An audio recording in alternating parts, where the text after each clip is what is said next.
You're listening to the Modern People Leader podcast, where we go behind the scenes with today's top HR leaders and work experts. We talk to them about how they've gotten to where they're at, what they do every day, and what they see coming next for the future of work. Hope you enjoy.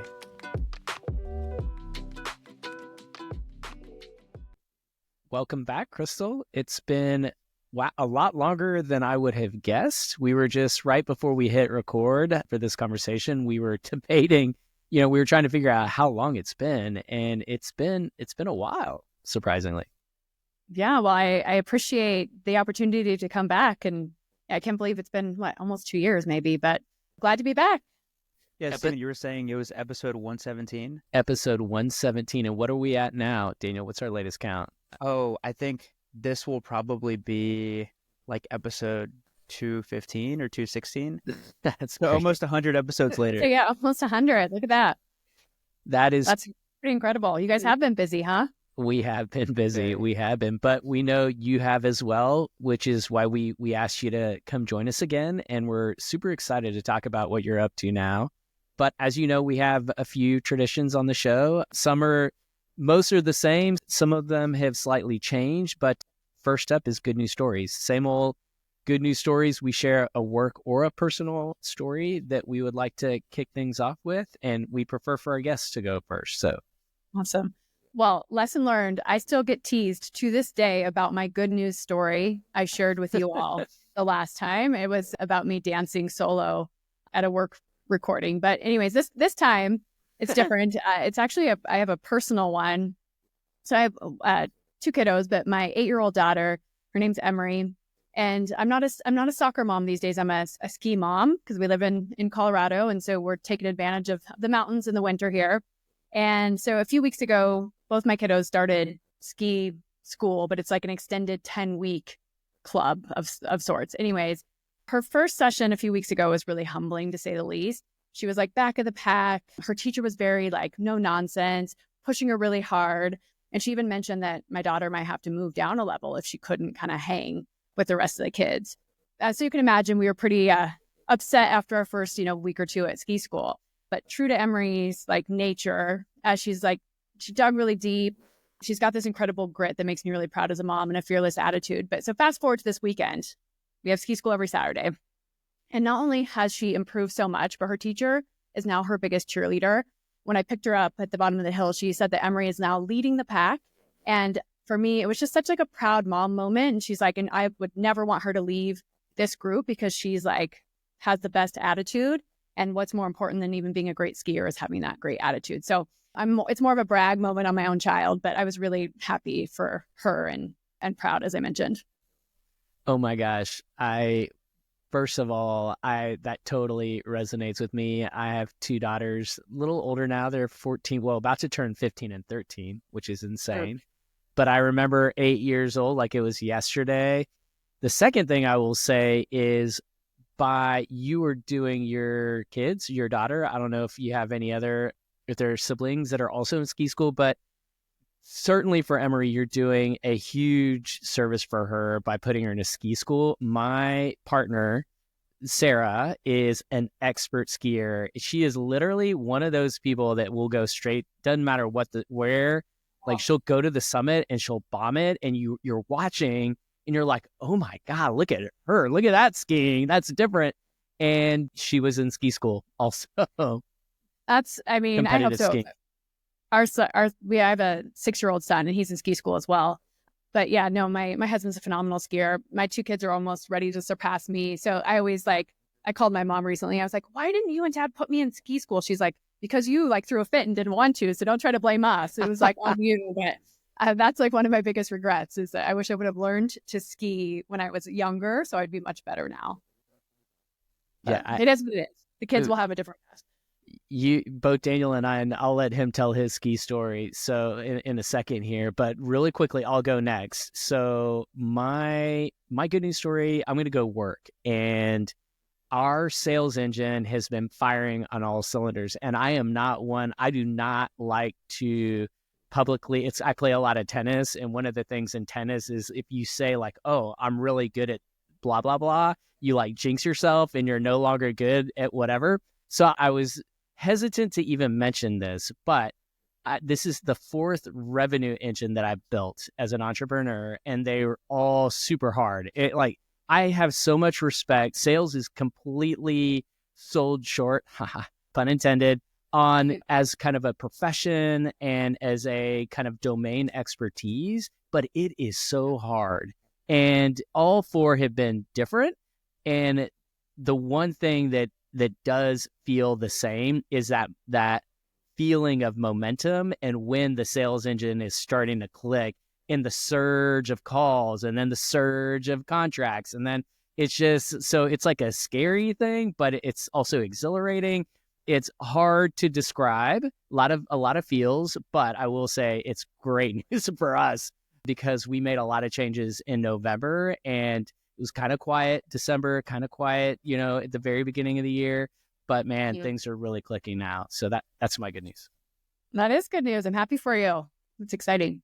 It definitely is scary and a little bit overwhelming. It's like, okay, now we have all of these sponsors and we have these events and we have clients on the consulting side, but it's like, now we have to like do all of the work and make sure that they're happy. So yeah, it's a good problem to have. It is. It's a good problem to have. I have one personal and one work related good news story. So on the work front, it's looking like, well, we're for sure locked in for Transform. We're going to Transform.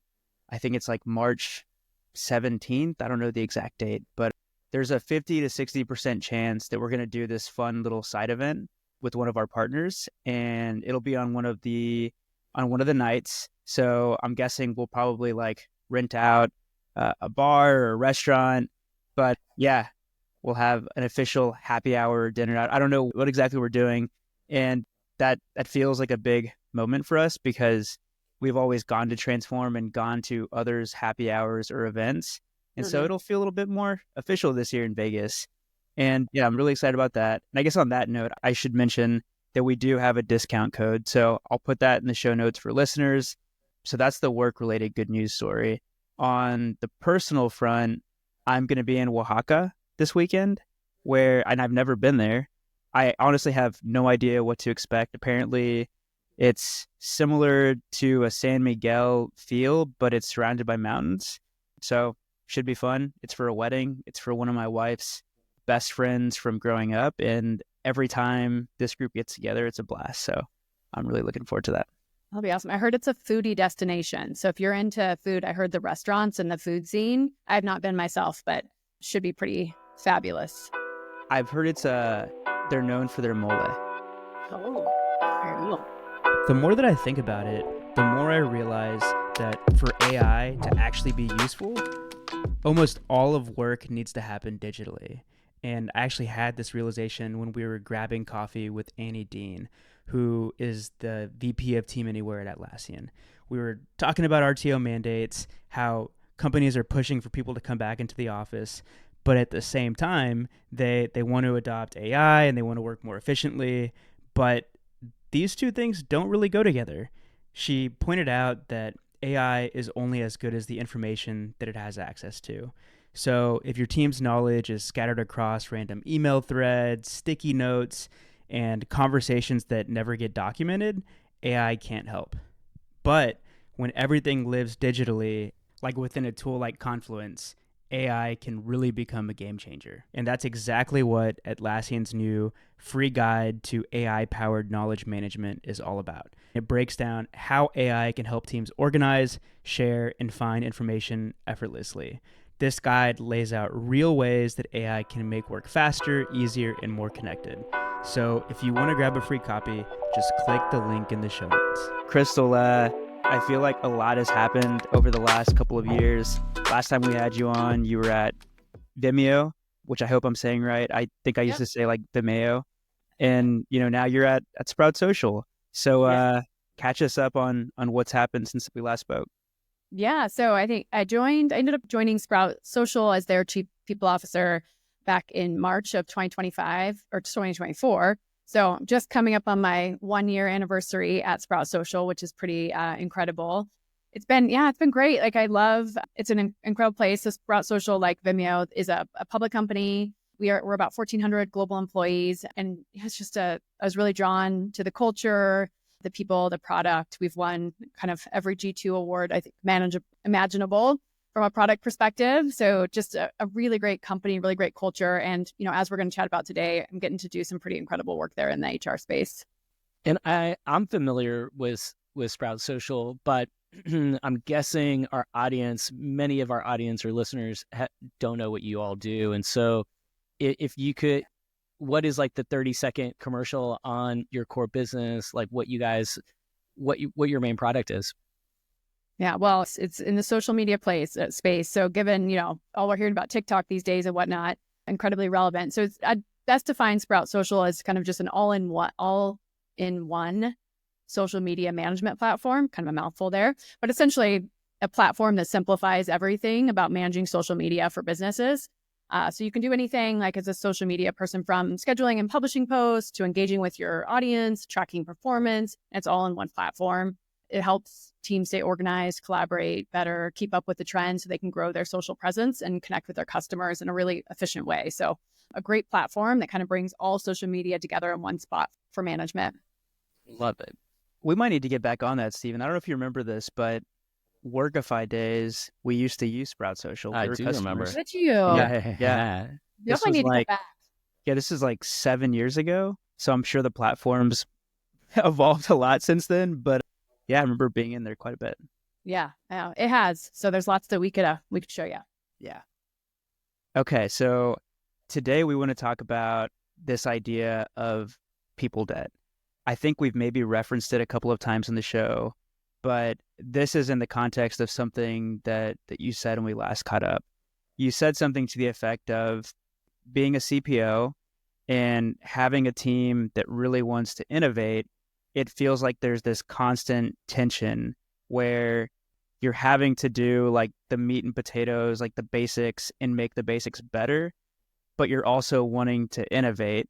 And that can be really frustrating for your team if it feels like you're stuck on the basics. And so can you share a little bit more about like where that was coming from and what you mean by that?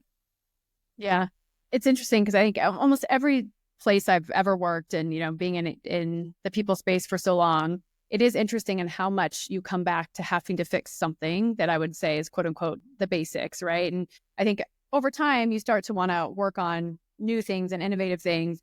And so that's how, for me, this concept of like, when I kept coming back to why do we need to revisit performance again? Why do we need to revisit engagement or L&D, kind of the basics? What is it that is preventing us from being able to like look at something wildly different and new?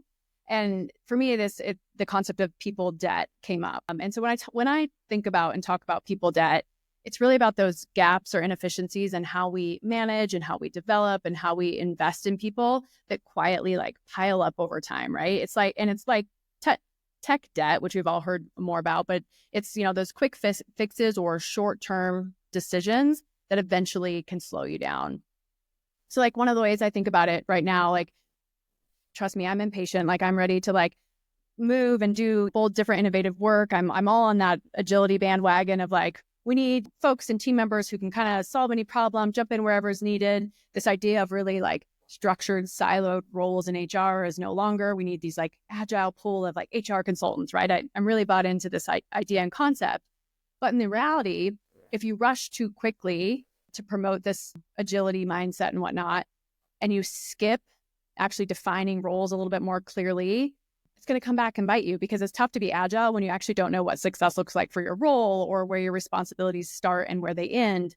Another example where I saw, like when I worked at Canva, more in an intense hyper growth mode, was around onboarding. Like if you didn't, obviously we had massive, incredible hiring targets that we were hitting, we were growing so fast, but without like, if you move too fast on hiring without that really thoughtful onboarding, it's not going to get you anywhere. Once employees are in, they're feeling lost and probably going to leave shortly thereafter, right? So it's all about finding that balance. What like the tricky part about people debt is that it doesn't always feel urgent. You think you've moved past the basics, but over time, those foundational cracks, kind of create friction and start to slow you down and hold you back. So when you want to move fast and be agile and innovative, you actually got to go back and make sure you have that really solid foundation. And Crystal, remind me, how many employees does Sprout Social have? Like, how big are y'all? Yeah, about 1,400 global 1,400. employees. So that's like a sizable mid-sized organization, what I would call. And so do you mind sharing, like, was this something that Sprout Social was already bought into, or was this something that you brought with you, having tested in previous roles and kind of brought to the table? And there's a reason I'm asking this. Yeah. So, I mean, it's a concept that it started popping up. I didn't, to Daniel's point, I didn't maybe know the name or have it framed as people debt in my mind, but it's a consistent theme in my career. Like every role, it's like we have to go back and work on one of those foundational elements. And again, performance is something we are continually evaluating and redoing, right? Or onboarding is another example, engagement surveys. And so it's I wouldn't say it's a Sprout Social thing, but I think the clarity that I've gotten in this role, I'm looking across like what's our priorities and where we're working. And a lot of the things we're working on are some of those foundations. But rather than being frustrated that we're addressing the foundations, it's like I understand the importance of getting it right. And it's that mindset of like slowing down to power up a bit. Because if we fix these foundations and kind of correct some of the people debt, we're going to be able to sprint and run and do a lot of really innovative things. And I think that's what gets the team excited. So we're just we're fixing some of the basics to be able to run. Well, I love it. And what I have found, the reason I was asking is what I found, at least in my experience, is the people debt, which I love that. I love the way that you're framing this. It can also grow. It gets bigger the larger your company is. And so I am a little surprised that a company the size of Sprout Social would have this kind of, would buy in. And I'm curious, was there any resistance when you guys were like setting your goals and you're like, okay, we're going to move to this more agile way, this pooling of talent, of HR talent, or how I've seen it structured of various different ways, but getting buy-in can be really hard because this people debt can also blind the judgment of leaders because so many people have invested so much that it can be, that in itself can even, the people debt can be a challenge. Getting executive buy-in, can be a challenge in addressing the people debt. So just curious what, if anything, you experienced there. I feel incredibly lucky to be at Sprout. Our CEO, Ryan, is incredibly supportive of people and culture, and Sprout is a very people first and culture first organization. Like values have always been like a super important part of the company culture and all things people. So no, honestly, there isn't resistance because even my peer group, the rest of the executive team, just wants to help accelerate performance, wants to help folks, make Sprout the best place for people to work and to grow their careers. And they understand to do that, like it's okay we got to get the things right, and we've got to go back and just make sure that we're creating this environment that helps people excel and perform.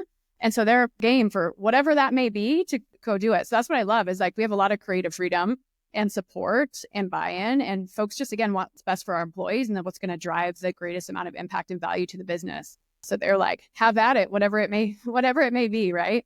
Whether that's reimagining performance or something, or we actually just launched brand new values. I think that's another great example of kind of saying that's a very foundational element, but being aware enough to say the values that got us here, I think we had our values for maybe 7+ years, aren't the values that need to take us on our next chapter.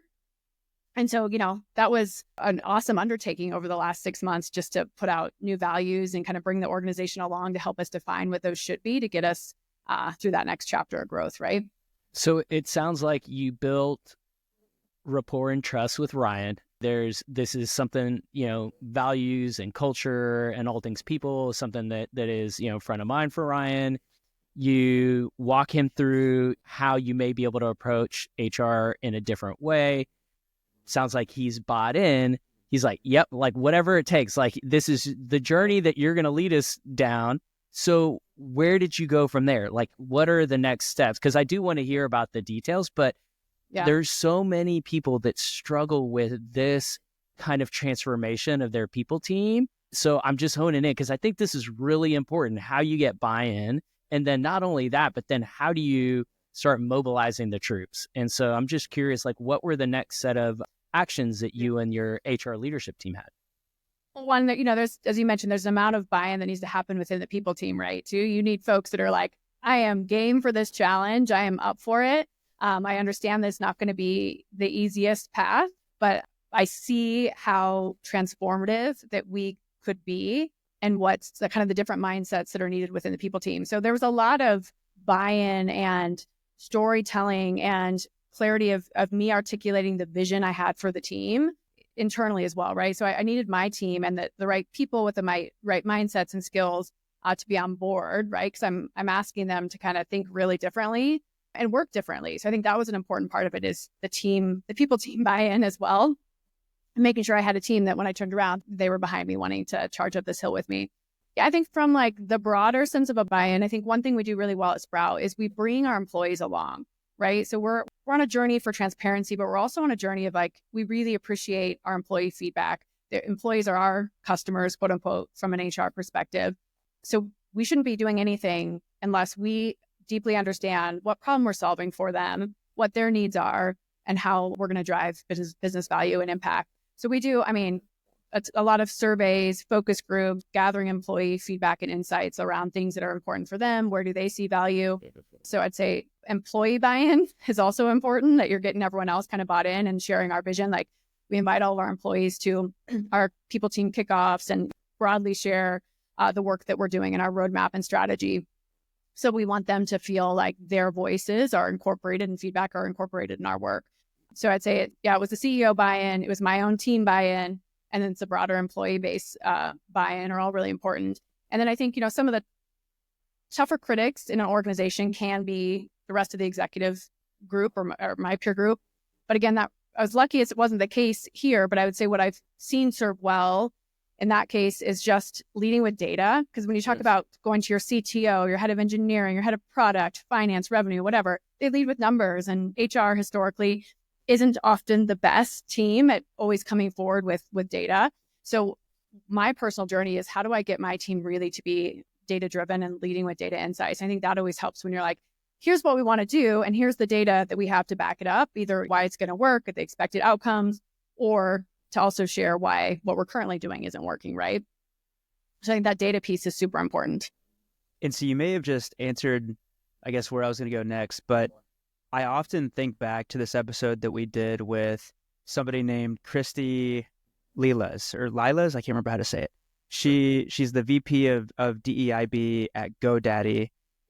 And so she had her team go through this audit process where they audited every process at the company and graded each process as like green, orange, red, and then prioritized like where they had the biggest opportunities. And so in a similar way, it was people debt, but all focused on DEI. And so it sounds like you've got the people team buy-in, you've got the CEO buy-in and exec buy-in, and the buy-in of maybe some of the naysayers or people that are skeptics. And so like, how do you go about identifying that initial people debt you want to solve? And I guess the added layer to that question is like, I imagine that a lot of what's being evaluated or being called people debt has been built by some of the people on the team. So like, what are the feelings there? Are people like sad to like say goodbye to something they've built? And I'll stop there because I just threw two questions at you. Yeah, no, but they're great questions. I think one, there's a level of vulnerability that has to come along, and myself included, to when it is something you've built that you're then questioning or reevaluating. Like even things that since I've joined Sprout that I maybe led the charge with, I'm already like, all right, it's time to iterate and make it better. Or retros are a really important part. So what's working, what's not. And yes, we're all human. It doesn't feel great when something that you've built or created can be improved. And so, but I think it's actually a really important part of like maturing and your own personal growth and as a team. So we lead. So I guess to answer part of that question, one of the things that's really important is we are addressing that vulnerability head on. So one of the things we've done is on our Fridays, we call them like brilliance and blunders, I think is what we call them. In our people team chat, we have to share like a brilliant moment from the week. And we have to share our biggest blunder from the week. And I always try to kick it off and share my own for that level of vulnerability, because I want us to be able to create that culture where everything can be iterated on, everything can be improved.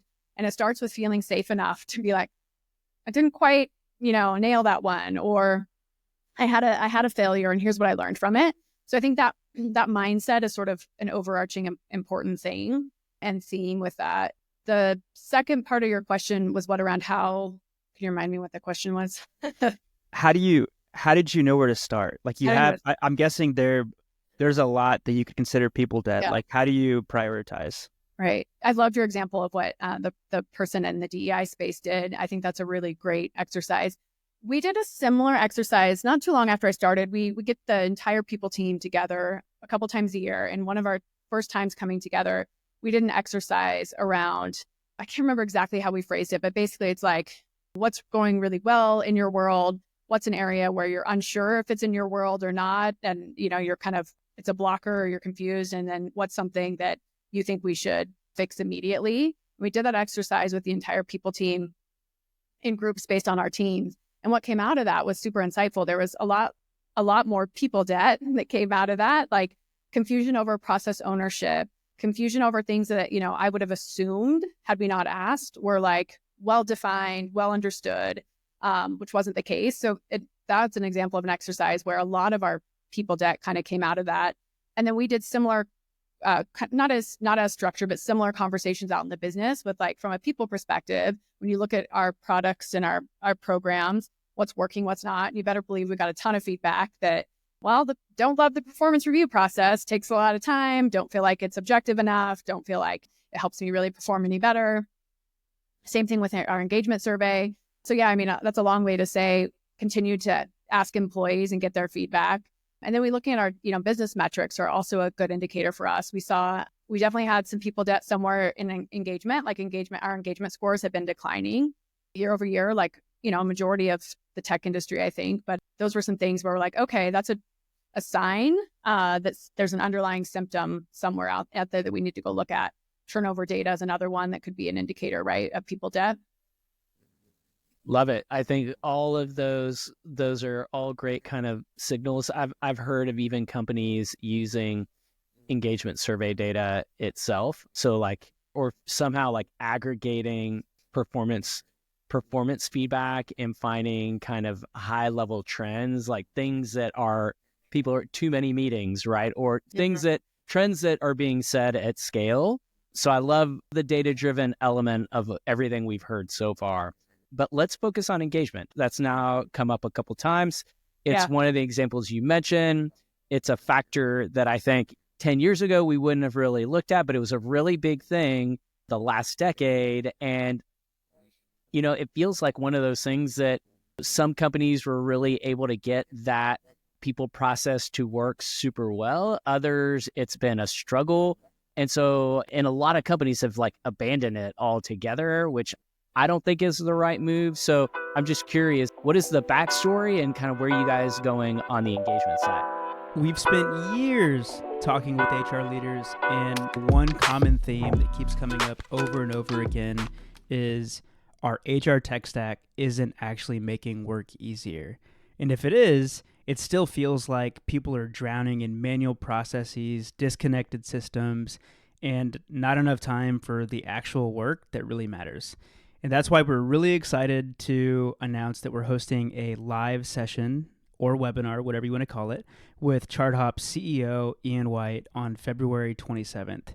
He's spent, so long, years and years, thinking about how HR tech should work, and more importantly, how to fix the mess that so many teams are stuck in. And so in this session, we're going to cover real stories of the biggest time wasters and why they keep happening, why most HR tech stacks are working against you and not for you, and what the best HR tech looks like. This session is open to everyone, and we're going to send the recording to anybody that registers, even if you can't make it live. So if you want to join us, go to the link in the show notes and go save your spot right now. Yeah, so we decided to actually hit pause on our annual engagement survey last year. And we did that for a couple reasons, but we realized we needed a different lens. So we had some people debt accumulating where we're seeing a trend year over year, right? Engagement surveys going down, but yet whatever we're doing isn't working because we're not fixing it, and that we haven't bucked the trend and started sending it back up. And so, when we started to really think about it as a team, we looked at what the purpose of an engagement survey is. So in my opinion, engagement surveys are great for understanding how people feel, right? How they feel at work. But that doesn't tell you the whole story. Because in my opinion, you can have high engagement, but yet low organizational performance. And so engagement data measures sentiment and feelings, but it doesn't get to the root cause of why those feelings exist or how those feelings are impacting the business. So we wanted to we were challenged to say, okay, we want to look at something different, but then what should we look at? So what do we do? If we know we don't want to do an engagement survey, what's the alternative? So we thought about, instead of asking people how they were feeling, what if we instead looked at the behaviors driving those feelings and how those behaviors are impacting our ability to execute as a business? So we kind of flipped the script on what we were trying to get to the bottom of. So that's when we decided to conduct what I'd call a culture survey instead. And so when we think about culture for us at Sprout, culture is about how work gets done, the collective behaviors that drive business performance, trust, engagement, ultimately. And so while, again, the engagement survey may be measured more how people feel, this culture survey we wanted to use measures what people do. So it gives us insight to the behaviors that are helping or hindering progress as a business. So we ran a culture survey this year, and it was all behavioral based, and it was incredible, and it was insightful because it showed us where behaviors were aligned or misaligned with our strategy and where we needed to evolve to kind of hit our goals. So it's an interesting shift in a different perspective, from a little bit more from feelings to understanding the actions and behaviors that actually create the culture that we have today. And what it does is then we then looked at, okay, here's where this survey said we're at across all these like behavioral dimensions. And here's where we want to be as an organization. So you have this really clear, what we call culture gap from where we are today and where we want to be. And it's all aligned to these very specific behaviors where you could go then take action to say, okay, these are the behaviors I want to change. I want to change us from being a risk-averse, cautious company to a bold, ambitious, innovative company, right? Based on, a set of behaviors. I want us to go from not being these are just examples, but like overly transparent or sharing a lot of information to being, much more direct in communication and transparent. So for us, ultimately, pausing the engagement survey wasn't about like stopping measurement, but it was about rethinking what we measure and how we use that data to drive change. That's really interesting. And so if I had to like compare it to something, it's like doing an employee or doing just like a happiness index survey for the US and asking people how happy they are. They can tell you that they're happy or not happy, probably in most cases, like not happy. But what would be more helpful is asking people like, how many times a week do you exercise? What does your diet look like? Do you go to therapy? What do you like asking more about the behaviors. And once you get understanding of the baseline of like what people are actually doing, that's more actionable. So I really like that. Can you give us some examples of questions that were asked and how that connects to maybe a behavior value?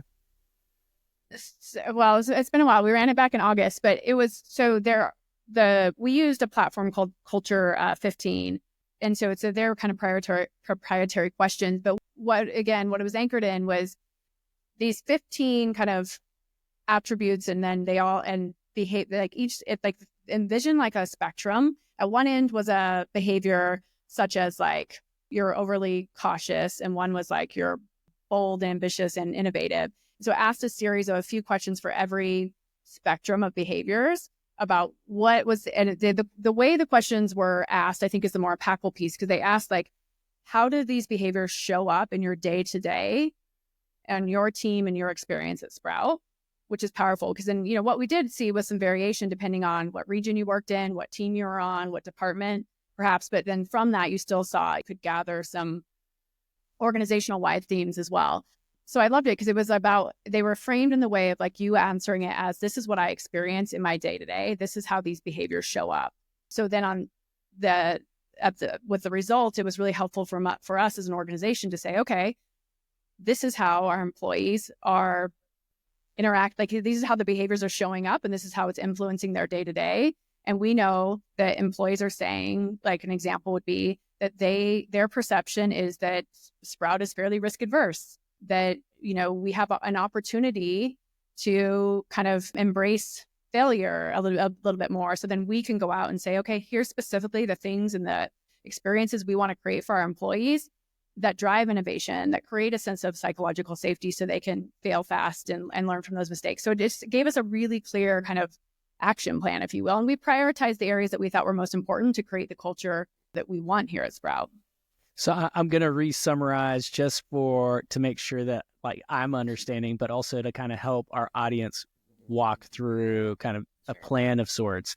So process debt opportunity number one, change our employee feedback process. The past state was use engagement survey to track an engagement metric. And the belief is like that may not be helping us because our scores continue to go down, even though we keep running that same employee feedback or employee listening process. Does that sound about right so far? Like how you, like, you identified first, like, okay, we have debt with our engagement survey, and here's a new way that we can perform that. And we're going to align our new employee listening strategy with our core values, more of a culture-based, value-based survey. Yeah, I think it's the most important piece of that all is, and what's going to be important for you to dig into and the people debt, quote unquote, that you want to solve is going to be relevant for your org. But it starts with being open to say and to press yourself to say, should I keep doing the thing I've always been doing? Is it actually solving what we're trying to solve, right? And I think that was our aha moment. As I was like, I remember the team being like, okay, we're due to set up our annual engagement survey. And my initial reaction just off the cuff was like, oh, I don't want to. And I was like, what? Why is that my feeling and reaction, right? I was like, because it's not giving me any helpful data. Like, not to say any, I do believe there's value sometimes for engagement survey still, but we were at a crossroads and we needed new information to help us figure out the right problem to go solve. And that's what sent us down on the path that for us, the answer was pausing an engagement survey and going and asking a different question to find different data to get to the root cause of what was kind of preventing employees from doing their best work at Sprout. Love it. The next thing I want to dig into is, and then we'll probably have to move on to the next topic, but before we do so, we were on a sales call with a potential consulting client, and they asked us point blank. And so, and I'm not even sure, Crystal, you're aware of the type of consulting we do. So I'll just like explain it so it all makes sense. But we work with early stage HR tech companies on a variety of modern growth tactics. And so we're looking for the founders that do not want to hire AEs and SDRs, but are looking for a better way to connect with the HR buyer. And so they asked us, the lead today asked point blank, like, what categories do you get most excited about? Like within HR technology, like, and please don't say everything. And number one for me was performance management. And so I'm curious because literally everyone we talk to, Crystal, like, I think this is people dead for, I don't know, 90% of the companies out there, maybe even more based on the conversations we're having. And so that's the second area I want to drill down into. So tell us a little bit about what some of the process debt was related to performance and kind of what your new solution to tackle that old problem. But yeah, it is probably the most debt heavy people process program, whatever you want to call it, that exists. I don't know about you all, but I've never met a human that is like, I love my company's performance, process. And so, again, that's it. Knowing that there's a problem is number one, like it's not working, it's not creating value and impact. And so we're digging into that at Sprout in particular. What we found is an interesting kind of hypothesis, and that is the debt, so to speak, that sits within performance is on HR most of the time because we've only been solving one part of the performance equation. And what I mean by that is historically, companies, HR departments typically over-index on saying we are going to go out and quantify and measure performance. So your whole entire performance experience is built on performance reviews, how the rating systems, how you're actually going to say and tell your employees, this is how we measure and quantify your performance so we can give you a nice rating and then we can pay you accordingly, right? And that is actually a very important, very, very important piece of the performance equation. But what most companies have been missing, or HR departments too, is the second and equally important part of that performance equation, which is actually around not only how do you quantify and measure performance, but more importantly, how do you accelerate and drive even better performance amongst your people? And we generally miss that second part of the equation because we're so focused on let's just measure and quantify it in a fair, consistent way and then be on our way. So we really looked at solving both sides of that equation this year and making sure that we were solving the full performance equation. So that's where we started, and we revamped our process as a result. Like, we've always done a pretty consistent job at the quantifying and measuring. And this year we're leaning in a bit more on the how do we accelerate and drive even greater performance through the process. And so can you share some more details on, I guess, like first on the quantifying and measuring, like what improvements, if any, have y'all made? And then on the accelerating performance side, like what are some of the things that y'all are going to test? Yeah, I think for us on the measuring side, we do have ratings, so we're not like ditching ratings and all that. We like the measurable aspect of that. But our goal is to make it super fair, super transparent, easy, simple, and, focused on growth.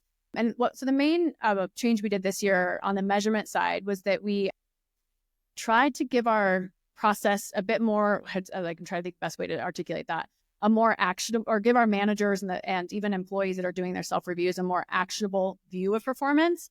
And we made the process a bit smarter through automation. So we asked, instead of having like subjective, open-ended questions that take forever for a manager to like think through and respond to, or even as your self-review when you're like, oh, I feel like I have to write a novel to tell my manager all the great things about myself. We got rid of most open-ended questions, and we asked most questions for both the self-review and manager review in very objective ways with scales. So an example of that would be, we ask in the manager review, how well did this team member consistently achieve their performance targets on a scale of 1 to 5? What is this team member's overall impact on the company or their team on a scale of 1 to 5?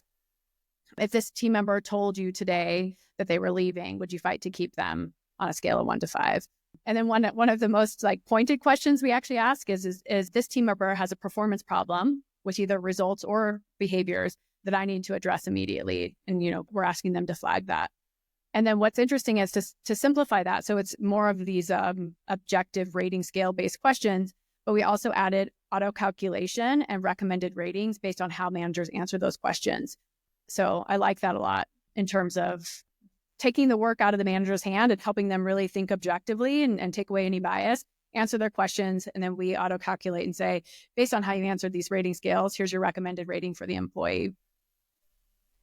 And was that done through a platform, or did y'all have like some spreadsheet that you built internally? Yeah, we were able to do it in our platform, and we use Lattice for performance. So we were able to use our existing performance management system. And so hearing the changes that you've made to make it far more objective, it makes sense that y'all are moving towards this pay for performance model. Can you share a little bit more about that as well? Yeah, I think we're on an evolution, and our path is we really want to, like I said, be a place that people love to work, but also it feels really great when you're surrounded with people who are incredible team members and whatnot. So we're really raising the bar on performance. We want to build a really high performance culture. And I think a big lever of that is having a pay performance culture as well, pay for performance. I believe strongly when there's a clear connection between the value that, an employee brings and how they're rewarded, it motivates them to perform at their best. And I'd also say that part of that shift is on part of our broader transparency journey that I mentioned earlier. I think by being clear about how being clear about how pay decisions are made, we're building trust and accountability. Definitely got tongue-tied there. And so one of the things we're doing there is that we're expanding the decision-making this year to include more leaders beyond that top layer, to bring in, diverse perspectives and people that are closer to the individuals getting rated have more ownership over their pay. And so I think, part of that too is just also making sure people are really aware of how we make pay decisions, that we're going for a pay for performance mentality, and that we're differentiating pay pretty substantially. So if you're performing and you're an exceptional performer, you're going to get rewarded for that. And that's something that I feel really proud about that we do here at Sprout. I'm obsessed right now with with all things compensation and total rewards, and like pay for performance is it really ties into that. And so I'm going to resist all my, desire to drill into that, because I want to, believe it or not, we're nearing the end of time. I just can't believe how this has flown by like this. And so there's one additional kind of set of conversational topics that I want to talk about before we hit up rapid fire questions. And that is, everything we've discussed so far is great. And I would venture to guess that a lot of HR organizations are struggling with similar process debt.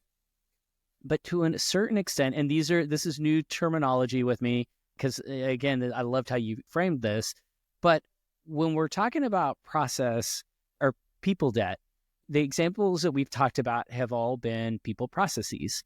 And I feel like that is very, very important. And obviously that has an impact on the employee experience, but we're kind of treating the symptoms, right? Like we have this symptom of disengagement, and the way we're going to cure that initially is through improving our employee listening to drive better outcomes.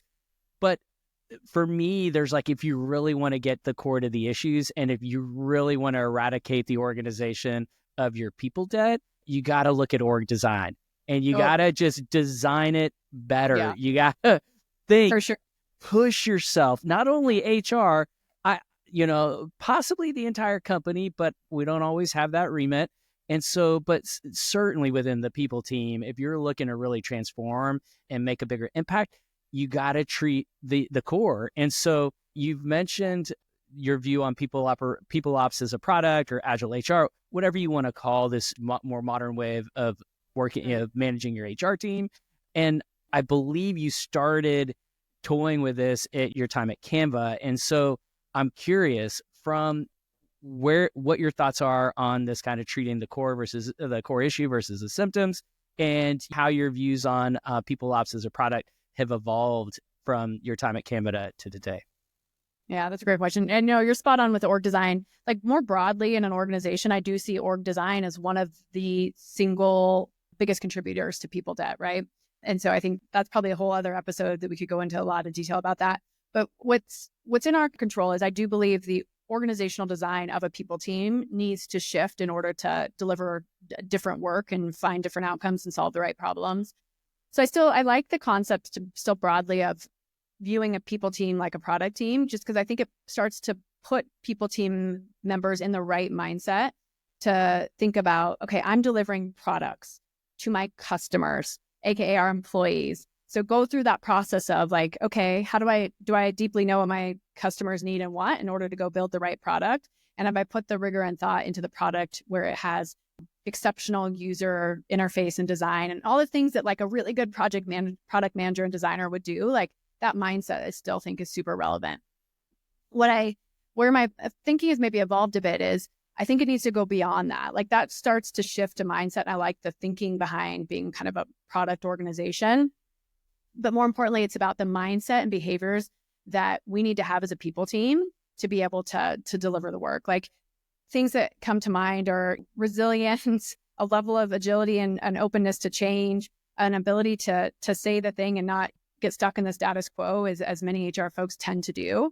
So it's finding that right mindset to kind of be successful on a team, but then you need to also have the right structure underneath it. So one of the interesting things we've done at Sprout is we had recruit, like many organizations, we were very siloed. We had our recruiting COE, we had our L&D COE, we had our workplace experience COE, we had DEI. I mean, we had, lose count, we had like 10, right? We were so siloed. And so when you step back to kind of look at like, what are the problems we're solving? How do we get closer to our customers? How do we find the right problems to solve? We're like, we need a leader over this end-to-end employee lifecycle. So we have recruiting, employee experience, workplace experience, and DEI all under one team now. And we happen to call that a broader employee experience team. And so what I love about that is we have one team kind of working together so closely to make sure we're delivering a really cohesive end-to-end employee experience through all our different products and programs, right? So that's one thing I love. And then the other thing we've done that we're in the process of migrating to is solving for the people debt that tends to always exist in your HRBP department. And the age-old problem of how do you really elevate your people business partners to help really get in there and drive strategy and be a strategic thought partner versus always being like the ER scapegoat that's going to come in and save the day with the performance issues and whatnot. So we're redefining roles over there in the HRBP department. One being really redefining and rethinking our top level HRBP as a strategic business coach. And the reframe there is pretty powerful. So those are just a couple examples of the shifts we're making in our org design and the roles and responsibilities on our team to help us be successful. And so have all of these changes already been made, or is this a work in progress? We have the end-to-end employee experience teams. That team has been together now for a little while, and it's working really well.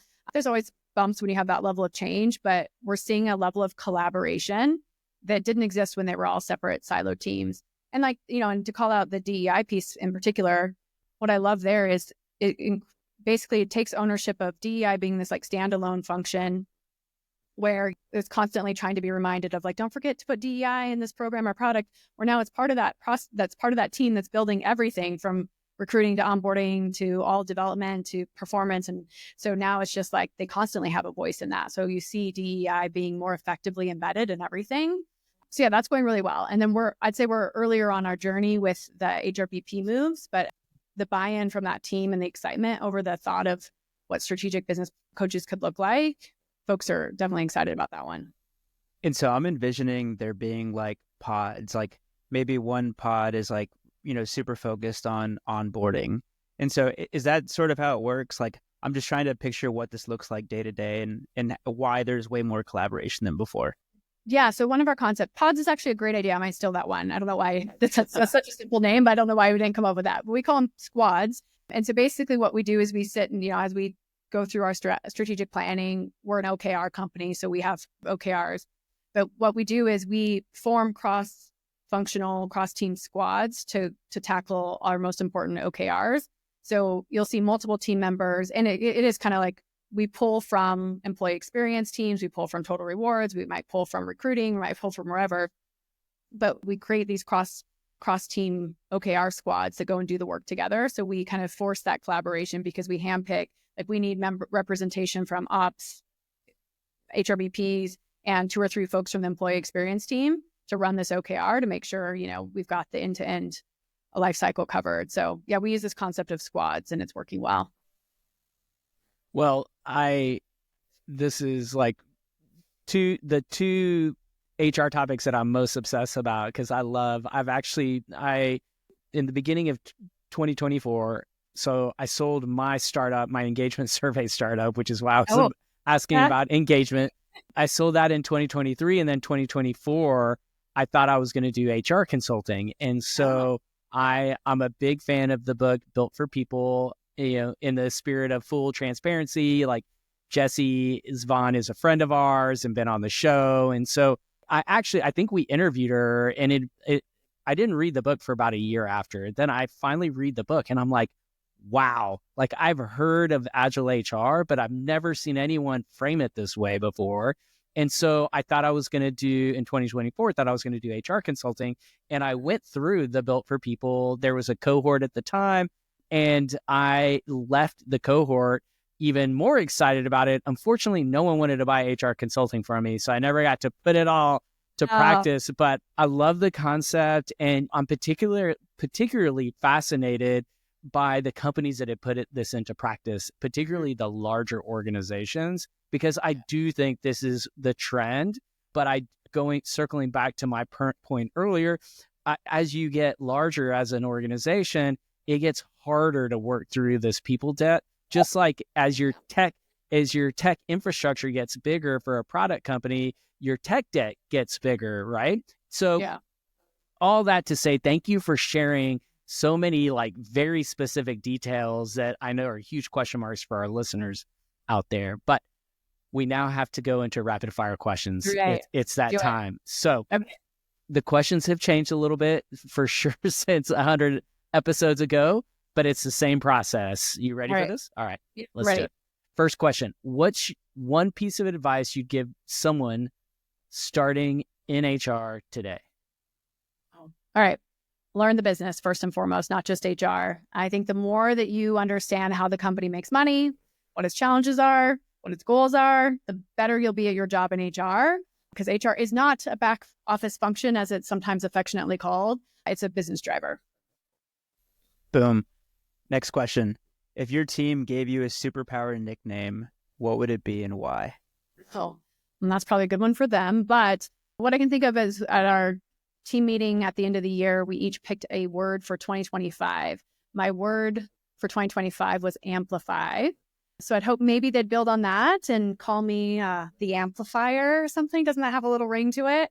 The goal there, the thought behind that is I love taking, great ideas, great people, and turning up the dial a bit on that and seeing potential and helping people realize it. So yeah, the amplifier, I'm going to go back and tell them I've got myself my own nickname. Let's go. The amplifier Right? in the house. All right. Next question. If you could steal one strategy from another company, what would it be? I'm going to cheat a little bit. I have two, and I feel really strongly about this. I'd take a mix. I'd take two. I'd take a mix of Netflix's bold, focus on accountability and high performance. And I'd take Canva's playful, quirky culture, and I'd mush those two together. I think combining those two, you'd have a culture that's really inspiring and energizing. But yeah, you're going to be smashing it in terms of hitting your goals and driving performance. I like that combo. Is it safe to say that that's your aspiration at Sprout? You nailed it. So if you ask me this question a year from now, I'd be like, Sprout, we've got it. Elimination of those. We'll have to check back in. All right. Last rapid fire question. Who do we need to have onto the show next? That's always a hard one. So I'm sure you've done this before, but I definitely think a non-HR leader would be good for your audience. I work a lot. When I think about who I work most closely with in my seat and the rest of my team, a CFO, a chief revenue officer, I think the partnership between HR and folks in those roles is so critical. So their perspective would be really interesting to hear about what does someone outside of the HR world think about us and the impact we drive to the business. Or I think, Stephen, you were saying you're very into comp right now. I'll make a shameless plug for my VP of Total Rewards, Jason Carr. He's whip smart. He's fantastic at what he does, and he can dive really deep into the weeds and all things comp. And as a nice little perk, he's pretty hilarious. So you'll get insights and a great time probably with him. Love it. First thing I do after the episode is connect with him on LinkedIn. So I go Jason Carr. That gets us to our final ritual tradition on the show. We call it one word or phrase close. Crystal, it's same as it was last time. We all respond with a word or few from the last hour that we've shared together. Just a nice way to wrap things up. And again, we like our guests to go first. Yeah. Okay. Yeah. You were putting me in the hot seat first. Okay. Got it. We didn't talk about it as much, but it's been top of mind for me. One area we didn't discuss in detail was development, but I'm going to go with teamship. And it's a phrase from Keith Ferrazzi. And it's about moving beyond individual success and embracing the idea that we're stronger together. And that's something as we talked about the HR mentality and mindset, and what I'm trying to build on our team here at Sprout is around this concept of teamship, and we're going to be stronger together. I'll go next. I'm going to go with lead with data. So much of what we talked about was everything we talked about was data driven, or most of it. And so I'm just so bought into that. Love it.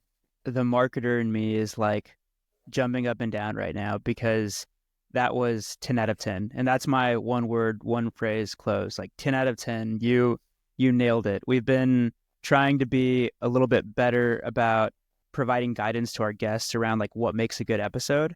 And we've boiled it down to three things. There's amazing stories, there's compelling data, and there's actionable takeaways. And you were 3 for 3 on that. So 10 of 10 episode. Awesome. Well, thank you. And thank you again for having me back. It was a blast. Look, thanks so much. We would hopefully you'll do it again, because the pleasure has been ours. All right, y'all. We've got some big news, or maybe not big news. You may have heard about this already, but we are doing MPL Live in Boston on March 6th. We followed the data this time, and the data was telling us we needed to go to Boston, so we're going to Boston. It's a top 3 city for us follower-wise. We owe so much to the incredible HR leaders who have been with us from the start that happen to be from Boston. Shout out to the MPL legends like Katie Burke, Dina Upton, Jen Paxton, Adrian Barnard, Tracy Sponenberg, I mean, there are just so many. I feel like I'm leaving a bunch of folks out, but I think that just speaks to how deep the Boston People Leader bench really is. So here's what you can expect. We're going to do a speed networking session. So 60 minutes to meet as many people as possible. And if you can remember the most people superpowers from the people that you meet, it'll definitely come in handy for you, and you'll find out more on why at the event. And then the main event is the live podcast. So shout out to Katie Burke for these recommendations. But so far we have 2 amazing speakers lined up. We have Carmel Galvin, who's the Chief People Officer at Klaviyo, and we have Linda Aiello, who's the Chief People and Culture Officer at DraftKings. It's going to be a fun night. It'll be about 4 hours. And if you're in Boston and you're still listening to this ad, I think this is your sign to go grab your ticket. We'll put a link in the show notes. But we've already sold a good amount of tickets, and we're going to cap it at some point. So I'd highly recommend you go grab your ticket right now. 100 episodes from now, bring me back. Oh, yeah, 317. Perfect. All right. Thanks have so a good much, rest of the Kristen. week. Thanks. Bye.